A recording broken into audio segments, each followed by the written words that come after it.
There are very many different techniques regarding composting. Thermophilic, like hot compost. You have a cold compost where you really just accumulate organic matter. And then you have anaerobic digestion, where you produce biogas, for example methane, that you can use as fuel, for cooking or heating the house, or energy production. And then you have, like the course that I was giving with them was about bokashi. Bokashi is like a Japanese technique. It means decomposition of organic matter, basically. It's almost like a pickle. It's a fermentation with bacteria. You can use organic matter that you usually don't use in other composts, for example orange peels, meat, or for example onion skins. You shouldn't put them in other composts.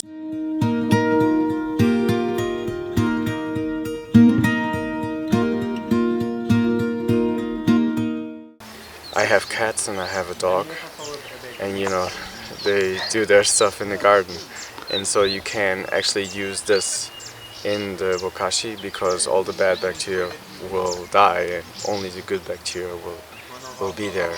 And the bacteria are actually the same as you find in sauerkraut, and I don't know if you know kvass, which is beetroot. And the bacteria that actually work in the bokashi, they are also the same family as the bacteria we have in the gut. So it's, like when it goes back into the garden, it's actually like beneficial bacteria. And you can use the liquid of it as well to spray in the garden to spread beneficial bacteria. And the trash, or the problem, becomes a solution for your growing. And you can reuse everything that is.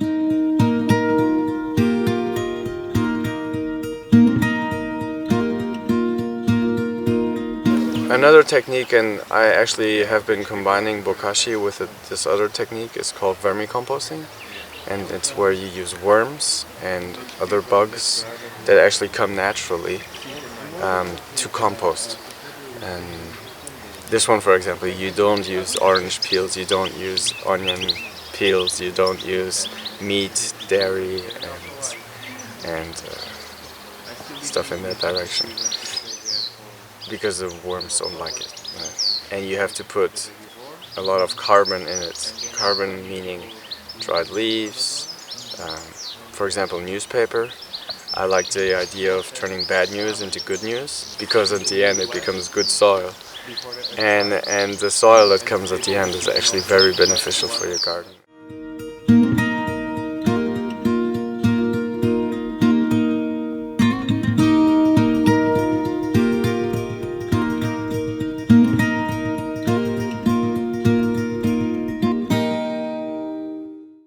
Why is it my passion? It's because there's one sentence by Bill Mollison. He was the founder of permaculture design. As the problems of the world become increasingly complex, the solutions remain embarrassingly simple. So composting is actually super simple. If you use the right technique and the right approach to your organic matter and to your trash that you produce at home, it's super easy, and it's, you give empowerment to the worms and the bugs and the bacteria that participate in that process, and they will give back to you fertile soil that you can then use to make more food, so you make more kitchen scraps, so you can refeed the worms again. So it's a matter of closing cycles, In nature we don't have trash. Everything cycles. What has lived before will live again. Nature creates conditions for more nature, for more life. Life creates conditions for more life. And it's a self-propagating and self-regulating system.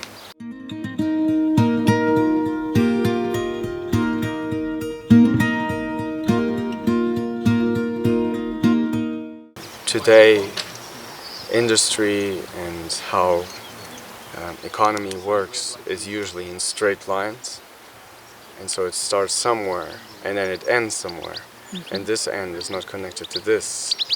And if you look at ancient cultures, they always have the snake that bites its own tail.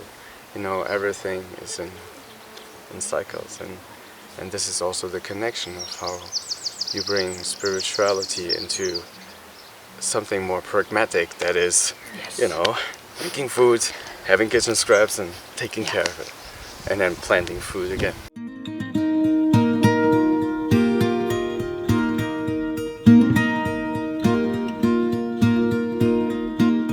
You have lots of spirals, and you have lots of dendritic patterns like the trees, and you see the dendritic patterns in the veins and in all capillary blood vessels that you have in your blood.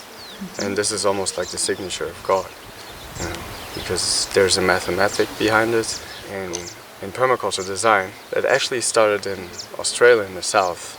It's very connected to New Zealand and the Ma-Uri.